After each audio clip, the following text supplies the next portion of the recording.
Hey everybody, this is Dr. Langdon, board certified pediatrician, mom of 6 and grandmother to 3, continuing on my recent streak of myth busting. And today's myth that I'd like to talk about is starting birth control pills could make a teen girl decide to become promiscuous. That is a myth, so let me explain why. In the same way that if you decided to wear a seatbelt when you were driving your car, that would not necessarily make you decide to drive more recklessly. It's the same concept. In fact, if a teen is choosing to use birth control pills and using them regularly, probably she's taking precautions, which would be excellent if she ever decides to become sexually active. So many teen girls are placed on oral contraceptive pills, OCPs we call them. Many people call them birth control pills, but we usually call them oral contraceptive pills, OCPs. Many girls are placed on these for things that have nothing to do with becoming sexually active or actually preventing pregnancy. We use them to treat a host of conditions, including acne. I've had many patients referred back to me from dermatology so I could start the birth control pills or the OCPs.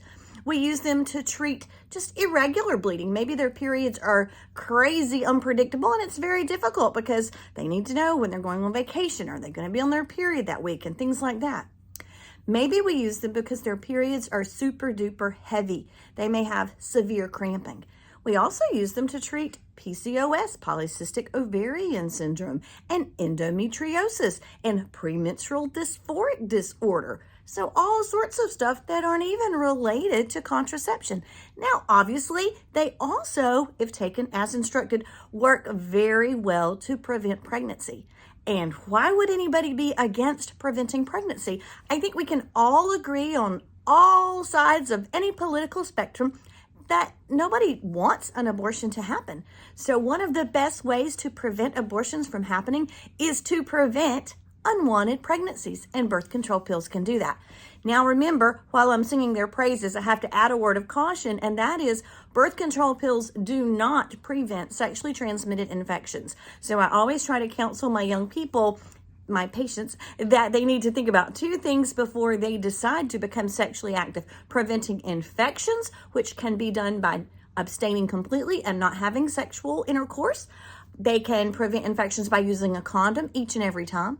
They can decrease the risk of infections by having a very low number of partners, ideally only one, and if you're mutually monogamous, that drastically decreases your chances of getting an STI. So birth control pills are what we use to prevent pregnancy, but also treat a host of other conditions.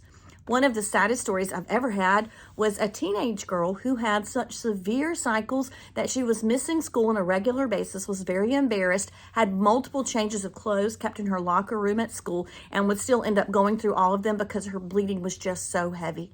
And her parents refused to start her on OCPs because they said it would make her become promiscuous.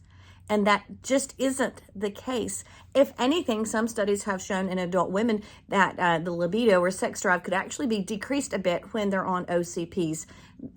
That's a possibility, I'm just saying. So if anything, maybe it'd be slightly on the other side, not increased. But my point is, it is a medicine used to treat diseases and doesn't really have much to do with her decisions of whether or not to postpone her sexual debut or whether or not to have multiple partners. The best theory I have is that parents like that, and it absolutely broke my heart. This girl's hemoglobin and hematocrit were dangerously low. She was white as a ghost, pitiful, sobbing in my office because she couldn't have any relief from these horrendous cycles. So sad, because that parental decision was based on wrong information. It just really makes me mad, too, to think about it when she could have been helped by that and had a much better life. So I think what's going on, though, is that parents like that maybe knew of a girl in high school who was promiscuous and made it clear that she was on oral contraceptives. And so maybe in their mind, they think if you are, you automatically will be. Well, I tell my patients, nobody needs to know what medicines you're on. You don't go to school and tell them you're on acne medicine, and neither would you go to school and tell them you're on birth control pills to regulate heavy cycles. That's just not how it works. We have HIPAA, we have privacy. the kids don't have to share the medicines they're on. That would be their choice. And so maybe that promiscuous kid in high school that everybody remembers, it was their choice to be promiscuous, and a part of that was just to share the information that they wouldn't become pregnant. So I also want to reassure you that using birth control pills now to treat these diseases or to prevent pregnancy doesn't mean that that same female later in life will have decreased risk of fertility. It really doesn't. It's just controlling stopping the release of the eggs now is how it works. So it's not going to have a future effect. Just to clear that up a little bit for you.